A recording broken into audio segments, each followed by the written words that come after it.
Charlotte, David, hey, congratulations, fourth season of Mythic Quest. Thank you so Thank you.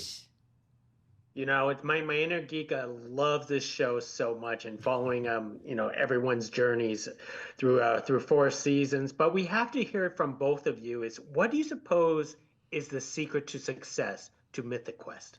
Whoa, what's the secret to success? Well, Mythic Quest is, at the end of the day, a workplace comedy. And I think no matter how specific we get with the stories that are driven by video games, it's really about the characters. We have a deep bench of talent. I mean, we have like 8 characters we end up juggling stories for.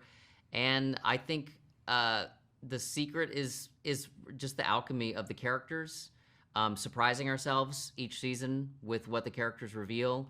And then we also have these breakaway episodes which give us a chance to go a little bit deeper. So to me, that's what's fun about the show and what makes it a little bit different. Yeah, I'm like such a big comfort watch person with my own television habits. Like I just love a sitcom, and I love getting to watch characters that I know and love be put in new situations. And then I feel like the thing about Mythic Quest is you guys really push those situations. So it's comforting to watch. It's that classic workplace comedy, but also there are things that happen this season that I remember reading the scripts for and being like, wait, what?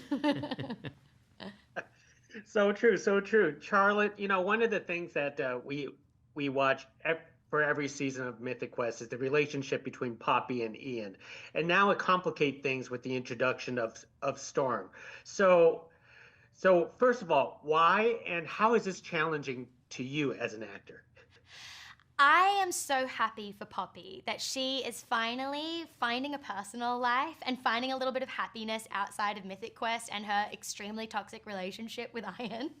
And I feel like when we pick up with her at the beginning of season 4, she's in a space she's never occupied before. She has this hunky boyfriend played by Chase Yee, who was so fantastic this season, and Ian is having to respond to this new version of Poppy, which he struggles with. But I think it presented a lot of fun opportunities for Ian and Poppy's relationship to evolve, because if both of them aren't just sort of stuck in the mud together of Mythic Quest, then something's got to give. Do you know what I mean? And it was really fun to get to play with that this season. Well said.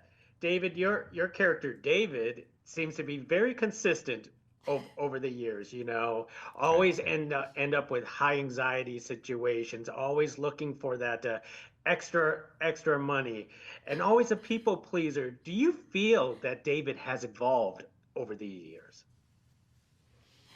I think David's come into his own a little bit, I would say, but mostly no. I would say the biggest growth is in the hair for his character.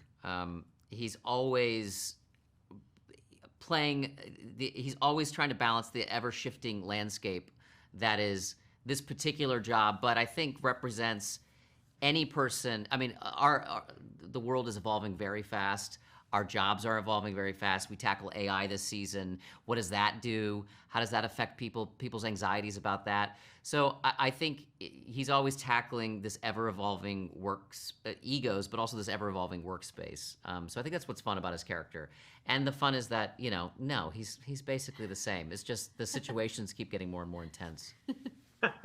Speaking of AI, Charlotte, how did you enjoy your AI character in this season? Oh, that episode was fun for me on so many levels. I mean, David wrote that episode, and it's one of my favorite episodes of the season, but I also directed that episode.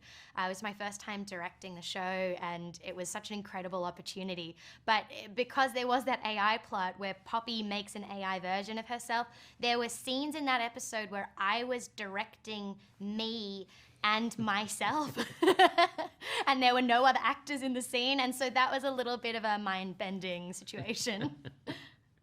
I know this series is so amazing is because as actors you already have so much involvement in this, but now you also write and direct and all this kind of stuff. How has this all cohesively become sort of like a close-knit family for all of you?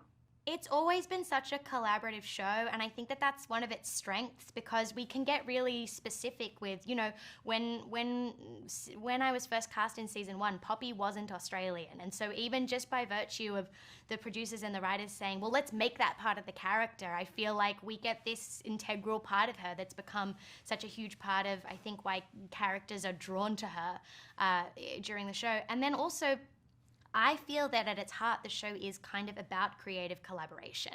It is about these crazy characters that get together and are trying to make something together. So I feel like, you know, it's happening in front of and behind the camera, this story that we're all trying to tell. Although our workplace isn't as chaotic as the Mythic Quest workplace is. No. It's we're not necessarily repairing the plane as it flies, Yeah. but I wanted everyone to be Australian. And just, but that got rejected, so we kept her Australian. But I was That's only because you wanted to show off your Australian accent. I wanted to do an Australian accent. You've got the best one of anyone in there. Actually, Jessie Ennis's Australian accent is pretty good. I would believe that. Well said, well said. Charlotte, David, thank you very much for speaking to us about the 4th season Mythic Quest. Let's cross fingers for a 5th season. Why not, right? Let's do it. Thank you. Yes. Thank you. Thanks so much. Thank you.